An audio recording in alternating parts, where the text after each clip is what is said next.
Assalamualaikum warahmatullahi wabarakatuh.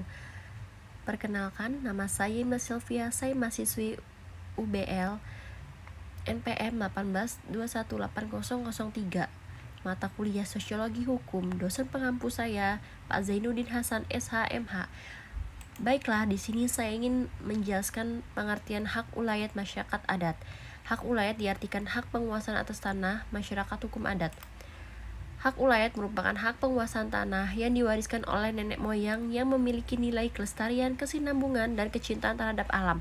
Bagi masyarakat adat, khususnya masyarakat adat Lampung dengan segala kearifannya, yaitu kebiasaan untuk hidup sinergi dan menyatu dengan alam, patut dijadikan sebagai modal imunitas terhadap perilaku masyarakat modern yang tidak ramah lingkungan, berpikiran instan, dan membangun dengan cara merusak alam.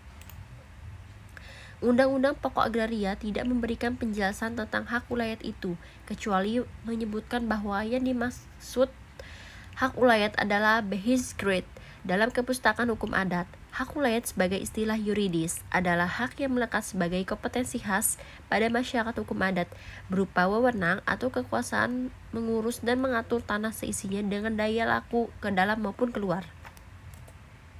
Undang-Undang Pokok Agraria tentang Pertanahan Nomor 5 Tahun 1960 pada tanggal 24 September 1960 yang pada pasal 3 menggunakan istilah hak ulayat untuk hak atas kepemilikan tanah adat. Penguasaan terhadap tanah adat atau hak ulayat tersebut berada di bawah pengelolaan adat atau penguasa adat yang berwenang menunjukkan hutan-hutan tertentu sebagai hutan cadangan yang tidak boleh dibuka oleh siapapun. Mengapa tanah hak ulayat adat habis diambil transmigrasi? Waktu itu pernah terjadi bahwa Lampung ini memang suka memberi tanah dikasih begitu saja ke tamu. Dengan begitu banyak dimanfaatkan oleh para pihak atau badan usaha seperti PT atau CV yang menguasai tanah tersebut dengan tidak tanggung jawab dan tidak sesuai dengan aturan perjanjian dibuat perumahan, perusahaan, dan lainnya. Tidak diatur secara spesifik mengenai hak ulayat dalam undang-undang di satu sisi karena pemerintah kesulitan, sebab pada setiap daerah hak ulayat memiliki ciri dan karakteristik yang berbeda.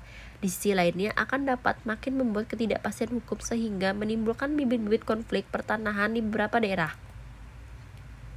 Bagaimana implementasikan dalam aspek hukum? Jadi, keputusan Mahkamah Konstitusi itu tinggal implementasi dengan peraturan pemerintah oleh Presiden dengan niat baik dari pemerintah daerah. Tentunya harus ada aturan yang dibuat oleh lembaga legislatif dan eksekutif, gubernur, bupati, DPR, DPRD. Payung hukum mengenai ekstensi hukum adat, khususnya mengenai hak ulayat masyarakat hukum adat, sebenarnya selain termuat di dalam Undang-Undang Dasar, terdapat juga dalam Ketetapan MPR Nomor 17 MPR 1998 tentang hak asasi manusia, menegaskan bahwa pengakuan dan perlindungan kepada masyarakat hukum adat merupakan bagian dari penghormatan terhadap hak asasi manusia. Pada pasal 41 disebutkan bahwa identitas budaya masyarakat tradisional, termasuk hak atas tanah ulayat, dilindungi selaras dengan perkembangan zaman. Selain itu, secara eksplisit, Mahkamah Konstitusi dalam putusan Mahkamah Konstitusi nomor 35/PUU 10 tahun 2012 tentang hutan adat telah mengukuhkan eksistensi masyarakat adat terhadap penguasaan dan pengelolaan tanah adat, khususnya hak ulayat. Bagaimana dapat terlaksana kembali hak ulayat adat? Untuk membuat aturan tersebut harus ada inisiatif dari gubernur sebagai pendera masyarakat melalui bupati atau dapat inisiatif dari DPR. Sehingga tanah masyarakat adat atau tanah ulayat segera dikembalikan pada masyarakat adat yang menguasainya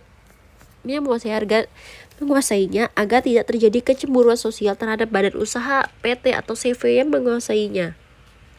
Solusinya, dengan adanya hak ulayat masyarakat adat memiliki kearifan lokal, yaitu menebang pohon sesuai aturan, maka hutan ini dapat terjaga dan tidak memperpanjang hak guna usaha yang dikeluarkan oleh pihak pemerintah, sehingga tercapai masyarakat adat yang sejahtera dengan lahan tersebut.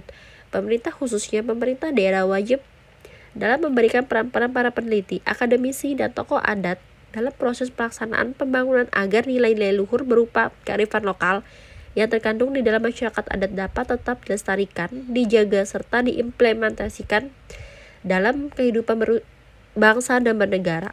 Demikianlah presentasi yang saya sampaikan. Mohon maaf apabila ada kekurangan dan kesalahan saya.